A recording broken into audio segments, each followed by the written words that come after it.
नमस्कार दोस्तों। पिछले दिनों मोरना में हुई जनपद जाट महासभा की बैठक में ऐलान कर दिया गया था सिसोली में जाट आरक्षण को लेकर महापंचायत का।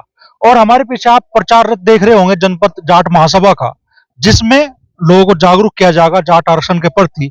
और जो बड़ा लक्ष्य रखा गया है 15 से 20 हजार लोगों को जुटाने का सिसोली में, उस लक्ष्य को हासिल करने के लिए क्या तैयारियां जनपद जाट महासभा की है, जाट आरक्षण क्यों आज जरूरी हो गया है, और इस महापंचायत में समाज की किन कुरीतियों पे चर्चा होगी, उसी बारे में बात करने के लिए हमारे साथ जनपद जाट महासभा के जिला अध्यक्ष और जाट महासभा के बड़े पदाधिकारी मौजूद हैं। तो बात करते हैं। तो अध्यक्ष जी, क्या तैयारी है जाट आरक्षण को लेकर इस महापंचायत की? तैयारी ये है कि हमने आज ये आपने जो मेरे पीछे देख रहे हो, एक रथ के रूप में वाहन यहाँ से हरी झंडी दिखा के हमारे देवी सिंह जी ने, रामपाल जी ने, जो भी हमारे संरक्षक मंडल की वरिष्ठ टीम है, उन्होंने इसको झंडी दिखाई। और ये 30 मार्च तक कंटिन्यू जनपद के हर गांव में कोशिश करेंगे हम जाने की। अगर हो सके छूट भी जाए समय के अभाव से, लेकिन वहां तक कोई ना कोई हमारा कार्यकारिणी का सदस्य या पदाधिकारी जरूर पहुंचेगा। और लक्ष्य ये है एक बड़ी मीटिंग, और उस बड़ी मीटिंग में आरक्षण भी उसमें एक मुद्दा है। वैसे तो बहुत सारी सामाजिक मुद्दे है उसमें, जो मैंने अभी पूर्व में बताया है कि उसमें हमारा युवा आजकल नशाखोरी पर बहुत लग रहा। दूसरा, आजकल एक समस्या गेम की बताई मैंने, ऑनलाइन गेम का हमारी जानकारी में तो था भी नहीं। डिजिटल युग में ये भी बहुत सारी समस्याएं आ गई। बच्चे भाई आदमी घर में पहरा दे लेता, रोक लेता पहले जाकत को, पढ़ाई में कमजोर हो दिख जाता, पर इसका नु भी नहीं पता चलता, खाते में तो पीछे जाले जी भी पता चले लुट पिट लिए। तो ये एक बहुत सारी कमी आ रही। कोशिश करेंगे समाज के द्वारा इकट्ठे होकर बुद्धिजीवी लोगों को साथ लेकर एक मैसेज दे, और अपने घर में भी निगरानी रखे, और कोशिश करेंगे समाज के द्वारा भी उन्हें समझा जा। बाकी आरक्षण पे जो आपने कहा, मेन मुद्दा आरक्षण भी है। हम सरकार से अपनी मांग कर रहे कि हमें 2013 में या 14 में आरक्षण मिला था, और मुझे नहीं पता क्या कारण रहे, हम उस पर नहीं जाएंगे क्योंकि बड़ा विषय हो जाओ, फिर एक दूसरे पे आरोप पर तो लगे। तो हमारा तो ये कहना है जो भी कमी रही वो कैंसिल हुआ तो वो सरकार उसे पूरी करके हमें आरक्षण दिया जाए। अन्यथा दूसरा भी उसका एक रूप है। माननीय प्रधानमंत्री जी ने अध्यादेश के जरिए दूसरे समाज का भी एक नौकरी में आरक्षण का विषय था, अध्यादेश लाए, उस पर वो लागू किया। ऐसे भी एक रास्ता है। अगर कोर्ट इसमें अड़चन अड़ा रही, सरकार की मंशा होनी चाहिए देने की, तो मिलेगा। और सरकार की मंशा ही नहीं होगी तो फिर तो हमारे पास कुछ है ही नहीं कहने को। मांग कर सकते हैं, मांगे पहले भी आगे भी मांगते रहेंगे, हाथ जोड़ेंगे, खुशामंद करेंगे, मांगेंगे, क्योंकि देना सरकार को है। आलोचना हम किसी की नहीं करेंगे। सरकार आज भाजपा की है, कल कांग्रेस की थी, कल और किसी की आ जाओ, उसी से मांगने का काम है, उससे मांगेंगे। पहला कांग्रेस से मांगा था, ये भाजपा से मांग रहे। आलोचना तो करने के नहीं, लेकिन क्या संकेत भी नहीं देने के भाई जो हमारे साथ खड़ा होगा हम उसके साथ खड़े होंगे, ऐसा कोई संकेत भी राजनीतिक दलों को आपकी तरफ से नहीं दिया जाएगा? संकेत के ये हैं अमरीश भाई, बाजी बार ऐसा शब्द हम नहीं कोई कहना चाहते, क्योंकि हमारी है सारे कहे तो किसे कहे, हमारा तो मरना है, आखिर में ही कह सके। हमारी कोई सुन लगा ठीक, नहीं सुन लगा भाई, जैसे भी है अपना रण रोमना के है गांव की भाषा में, वो रोते रहेंगे। जो भी जनप्रतिनिधि इनके आगे रो रहे ऊपर बैठे उनके। लेकिन हाँ ये जरूर है, कुछ जबान वाले मानने हम ही इन्होंने कुछ दे भी रखी हमें। अमित शाह जी ने भी वादा करा था वह जरूर देंगे, इस समाज का ऋण है हमारे पे। खुद मोदी जी ने भी कहा था अपने भाषणों में, भाई जाट समाज का ऋण है और हम ये ऋण उतारेंगे, आरक्षण देंगे। आपका जो कोर्ट ने खारिज किया है इसको हम बहाल करेंगे। तो हम तो वो वादा याद दिला सके। किन बड़ी राजनीतिक और सामाजिक हस्तियों को आप बुला रहे हैं इस आयोजन में? सबको। हमारा काम है नोता देने का, जिसके भी आ हो सब नोता दे, वो काम है आने वाले का, क्या है क्या नहीं। नोता सबके देंगे, हम कांग्रेस वालों का भी देंगे, हम भाजपा वालों का भी देंगे, बसपा वालों का भी देंगे, और किसान यूनियन वालों का भी देंगे, सब दलों का देंगे, सामाजिक लोगों को भी देंगे, समाज के सभी जिम्मेदार लोगों को नोता देंगे। और कहना शादी की तरह ही देने जाएंगे, नो भी नहीं कि किसी से भिजवा दिया या डिजिटल भेज दिया, जाके भाई एंड देवगे, वो काम आने वाले का लेकिन एक मैं क्लियर कर दूं आपके माध्यम से, केवल उस मंच पर होगी सामाजिक बात। कोई व्यक्ति राजनीतिक बात करने की कोशिश करा जाएगा, उसे तुरंत रोका जाएगा। वो भले ही बाद में फिर बुरा मानो भला मानो, हम क्लियर कर रहे हैं आपके माध्यम से। समाज का मंच है, समाज की बात करे, किसी भी दल का हो बस। और बात आरक्षण सब है पता, सबको जरूरत है, मेरे बच्चों को भी जरूरत है, आपको भी बच्चे, मतलब खुद पीड़ित हुई इसी साल। बेटी को अगर आरक्षण मिलता बहुत बढ़िया, और कॉलेज मिल जाता। मेरी बेटी एमबीबीएस करके एमडी कर रही, आरक्षण खा गया उसे भी बेचारी को, क्या करूं गवर्नमेंट कॉलेज की जगह प्राइवेट में भेजी। तो फायदे तो है बहुत सारे। 2014 में माना जाता है भाई चौधरी अजीत सिंह जी और भूपेंद्र हुड्डा जी के प्रयासों से आरक्षण मिला था। तो क्या जयंत चौधरी जी को उस भूमिका के लिए दोबारा से तैयार करने में उन्हें भी इस आयोजन में आमंत्रित किया जाएगा, और लग रहा है कि वो भूमिका निभाएंगे अपनी? न्योता बिल्कुल देंगे, और मैं तो ये कहूं उन्हें इसमें अगवानी करनी चाह, क्योंकि ये मुद्दा चौधरी अजीत सिंह जी ने अपना कैरियर दांव पे लगाया था, सबको पता। वो राजनीतिक कैरियर था उनका, सारा दांव पे लगा था, लेकिन उन्होंने आरक्षण के लिए उसे लगाया दांव पे, और 10 साल बेचारे उन्होंने एक वनवास भी काटा। आज जयंत जी सरकार का हिस्सा है, अच्छी बात है। हम तो उनके और मजबूती से हमारी लड़ाई लड़े, और उन्हें अगवानी करनी चाहिए, नोता हम देंगे, बाकी उनका काम है। बहुत से सवाल उठते हैं, कहते हैं भाई जाटों को आरक्षण की क्या जरूरत है? ओमकार अहलावत जी जरा जवाब दो। जाट बहुत 1% ही जाट सक्षम और संपन्न दिखाई दे, नहीं तो अधिकार जो है अधिकतर जाट ग्रामीण क्षेत्र में निवास करता है। और उसकी हालत इतनी खराब है कि जमीन के तो टुकड़े होते जा रहे हैं। अगर किसी को 2 बालक 3 बालक हैं तो ऐसा भी नहीं कि वो अपना बारदाना नहीं पूरा रख सका। बहुत गुर्बत से गुजर रहा है जाट। इसलिए आरक्षण के बिना काम नहीं बनने वाला। इन फ्यूचर एक तो संख्या ही घटेगी, जमीन घटेगी, तो जाट का अस्तित्व खत्म होता जा रहा है, क्योंकि मजदूरी इनसे नहीं होती। खुद इनके पास रहने के तो कोई माध्यम नहीं है। अगर आरक्षण रहा तो केंद्र सरकार की इतनी नौकरियां हैं कि उनमें कहीं ना कहीं फोर्स की नौकरी, बेल्ट की नौकरी इतनी है कि जाट के बालक रोजगार पा जाएंगे और गुजारे का बहुत हो जाएगा। तो रामपाल वर्मा जी हैं, सबसे बुजुर्ग हैं जाट समाज सभा में। तो वर्मा जी, लग रहा है कि भाई लंबे टाइम बाद मुजफ्फरनगर की धरती से आवाज उठ रही है जाट आरक्षण की, मांगे माने जाएगी? मुजफ्फरनगर की धरती से तो हमेशा उठती रही। जब उत्तर प्रदेश में आरक्षण हुआ था तब भी हमें जगह आंदोलन करने पड़े थे, मीटिंगें करनी पड़ी थी। आरक्षण हो गया उसके बाद में मुकदमाबाजी हो गई थी, उसमें भी हमें सक्रियता करनी पड़ी थी मुजफ्फरनगर वालों को। तो बाद में जब केंद्र का चला, तब चाहे वो यशपाल मलिक ने रैली करी हो या किसी और ने, सब में हिस्सा लिया मुजफ्फरनगर ने बढ़ चढ़कर सिर्फ आरक्षण के लिए। आज भी हम इसी प्रयास में निकले कि आरक्षण मिले। आरक्षण हमारे लिए बहुत जरूरी है। तो इस उम्र में भी जाट आरक्षण को लेकर जोश जाग रहा है आपका, देव सिंह जी मार्का जी? आज मैं इसमें लगा हुआ हूँ बहुत लंबे और इतने सालों से, तो उम्र भी बहुत ज्यादा होगी, लेकिन मैं तो लगा हुआ।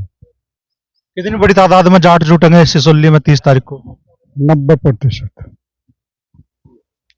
सब गांवों में से सब जाते लोग।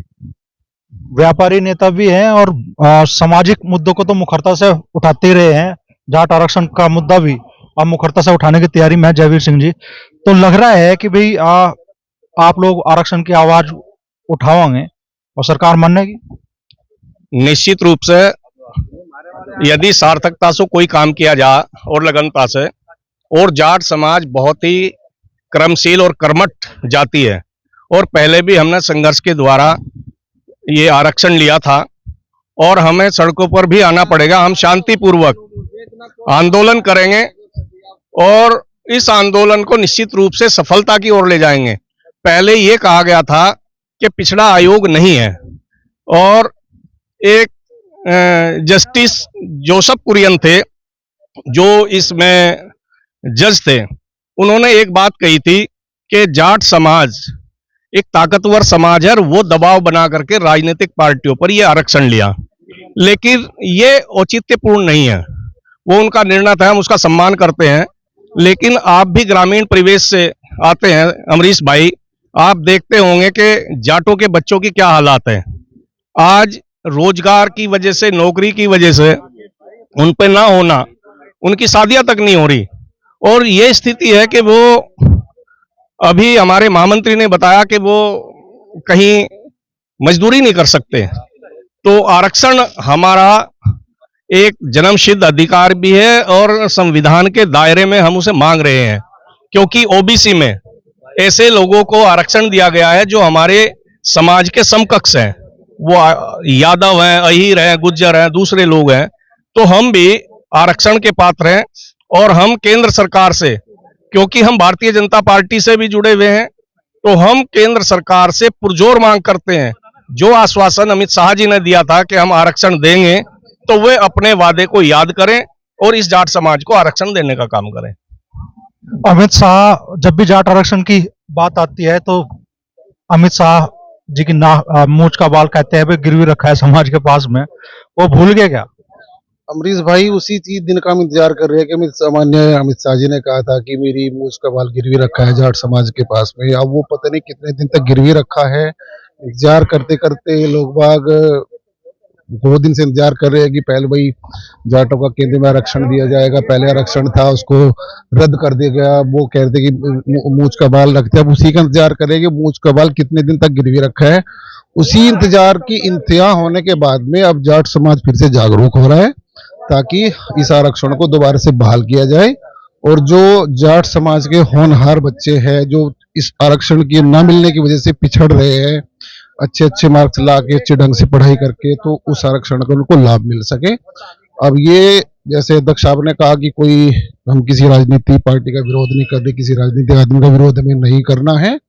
ये अपने हक की मांग है, पहले से उठती आ रही है, उसे हम फिर से अच्छे तरीके से और बड़े स्तर पे उठाने की तैयारी कर रहे हैं, जिसके उसमें आगामी 30 मार्च को पंचायत रखी जाएगी और पूरे जाट समाज के अलावा बाकी सब जो भी राजनीतिक पार्टी है या गैर राजनीतिक पार्टी है, सामाजिक संस्थान है, सबको उसमें न्योता दे के बड़े स्तर पे इसको आंदोलन को एक तैयारी की जाएगी, जिससे ये जाट समाज को आरक्षण का लाभ मिल सके और उसी दिशा में हम आगे बढ़ेंगे।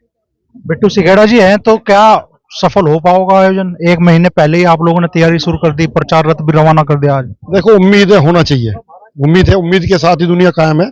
और हम माननीय गृह मंत्री और प्रधानमंत्री से एक अनुरोध करते हैं, जिस तरह इन्होंने SC/ST एक्ट जो सुप्रीम कोर्ट ने खारिज कर दिया था और ये संसद में कानून लाए, तो हमें उम्मीद है कि ये 30 तारीख का हमारा प्रोग्राम जो इनसे मांग कर रहे हैं उसको देखते हुए अध्यादेश ला करके और जाटों को आरक्षण देंगे, उम्मीद है।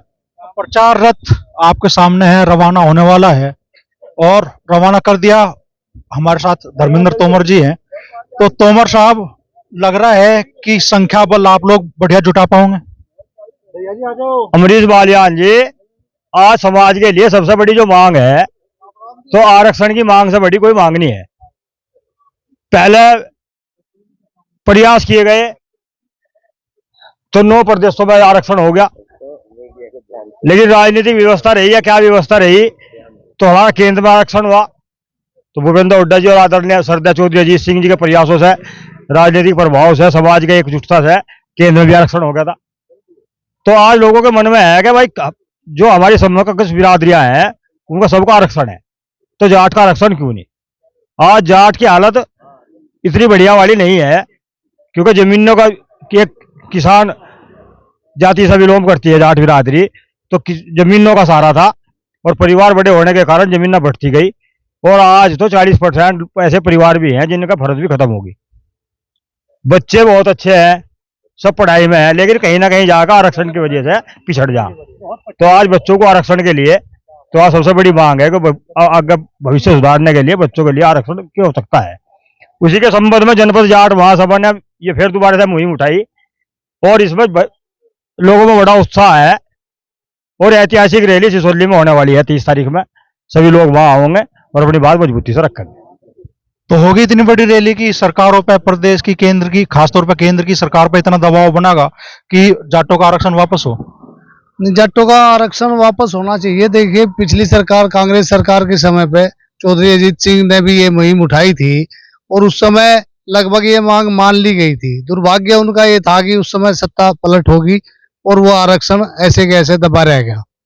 अब फिर से जाट महासभा ने ये मुहिम उठाई है और इसके लिए लड़ाई लड़ेंगे। समाज के प्रति हमारा भी कर्तव्य बनता है कि अपने समाज के प्रति हम इस लड़ाई को लड़े। भाई, सभी बिरादरियों को आरक्षण दिया जा रहा, लगभग मेरे ख्याल से मुस्लिमों को भी आरक्षण हो गया, एससी समाज को तो पहले से चला आ रहा और गुज्जर समाज को भी हुआ, लेकिन जाट जब भी इन्होंने ये मुद्दा उठाया तभी इनके साथ कुछ न कुछ घटनाएं घटती आ रही और फिर से हम ये मुहिम उठा रहे, देखिए क्या होता है जी। जिले में शिक्षा के क्षेत्र में अपनी अलग ही पहचान रखते हैं प्रविंदर दहिया जी, अपना बड़ा पब्लिक स्कूल भी चला रहे हैं। तो दहिया जी, चूंकि आप शिक्षा के क्षेत्र में हैं, क्यों आरक्षण जरूरत है जाट समाज की?